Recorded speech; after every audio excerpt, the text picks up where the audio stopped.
Bonjour à tous, merci de regarder Kivu Morning Post TV. L'actualité internationale de ce 6 janvier 2026 maintenant sur KMP. Nous allons revenir sur le président Félix Tshisekedi et son homologue angolais João Lourenço qui se sont entretenus ce lundi 5 janvier 2026 à Luanda sur les questions sécuritaires dans l'est de la RDC. À cette occasion, plusieurs propositions ont été formulées par le président angolais et acceptées par Félix Tshisekedi afin d'accélérer le retour de la paix dans l'est du pays. Regardez. Quelques sujets, principalement celui concernant la paix à l'est de la République démocratique du Congo. Donc, à son initiative, je suis venu. Nous avons eu une discussion très très intéressante. Et comme vous le savez, en plus d'être président de la République d'Angola, président en exercice de l'Union africaine. Et à ce titre, il est à la base de plusieurs initiatives de paix dans mon pays, ce qui me touche beaucoup d'ailleurs. Et là encore, toujours dans son souci de vouloir cette paix,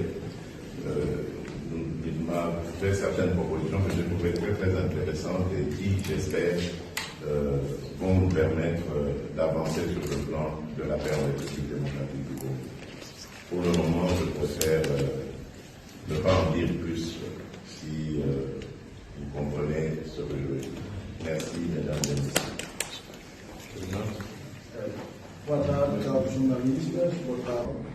Le président João Lourenço, qui est d'ailleurs notre champion en Afrique pour la paix. Et donc, à son initiative, je crois que cette paix deviendra réalité, j'en suis sûr. Évidemment, c'est utile de toujours préciser que tout ça est fait dans le cadre des processus de paix de Washington et de Doha. Donc, on n'accuse pas le président João Lourenço d'avoir voulu créer un autre processus. Il ne sort d'aucun processus. Nous restons bien dans le processus de Doha et de Washington.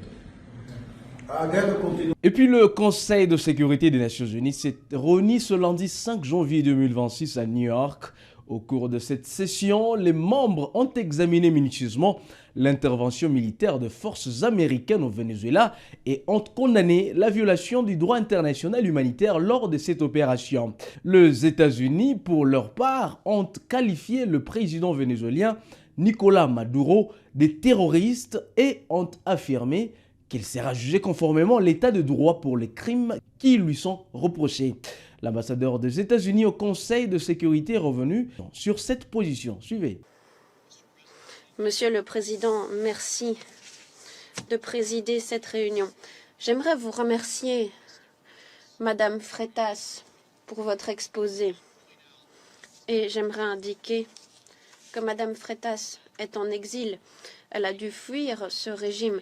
Merci pour votre courage. Merci d'avoir fait la lumière sur les véritables atrocités commises par le régime illégitime de Maduro. Ce week-end, les États-Unis ont mené avec succès une opération de mise en œuvre de la législation chirurgicale avec l'aide de l'armée militaire, de l'armée des États-Unis contre 2 fugitifs internationaux, le terroriste narcotrafiquant Maduro et Cilia Flores. Chers collègues, Nicolás Maduro est responsable d'attaques contre le peuple des États-Unis. Il est responsable de déstabilisation de l'hémisphère occidental. Il procède à une répression illégitime du peuple du Venezuela. Comme le secrétaire d'État Rubio l'a dit, il n'y a pas de guerre menée contre le Venezuela ou sa population. Nous n'occupons pas de pays. Il s'agissait bel et bien d'une opération de mise en œuvre de la législation afin d'appliquer un mandat en vigueur depuis plusieurs années. Nous avons arrêté un trafiquant qui va maintenant être jugé aux États-Unis conformément à l'état de droit pour les crimes qu'il a perpétrés contre notre population depuis 15 ans. Les premières actions ont été prises en 1991 contre Manuel Noriega, qui a été arrêté, inculpé, condamné par un tribunal qui a purgé sa peine en prison aux États-Unis et au Panama. Le peuple du Panama, le peuple américain, sont aujourd'hui dans une plus grande sécurité. Et indubitablement, toute la région est plus stable. Cette mesure de mise en œuvre de la législation a été menée en conformité aux responsabilités du président américain qui doit protéger les citoyens américains dans le pays et à l'étranger de crimes qui ont fait des milliers de victimes américaines et qui ont déstabilisé l'ensemble de notre hémisphère. Nicolas Maduro et son épouse ont été exfiltrés aux États-Unis pour y être jugés. Maduro a été inculpé par un grand jury dans le district sud de New York et il doit faire face à des crimes graves en raison de ses efforts visant à procéder à du terrorisme, au trafic de stupéfiants, au trafic de cocaïne et d'autres stupéfiants, mais aussi en raison de trafic d'armes. Les nombreuses preuves de ces crimes seront présentées au public lors des poursuites pénales. Chers collègues, Maduro n'est pas simplement un trafiquant inculpé, c'était aussi un soi-disant président illégitime, ce n'était pas un chef d'État. Voilà des années que Maduro et ses alliés manipulaient le système électoral du Venezuela pour préserver leur pouvoir.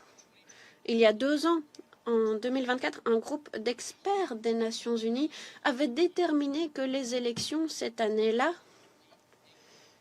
étaient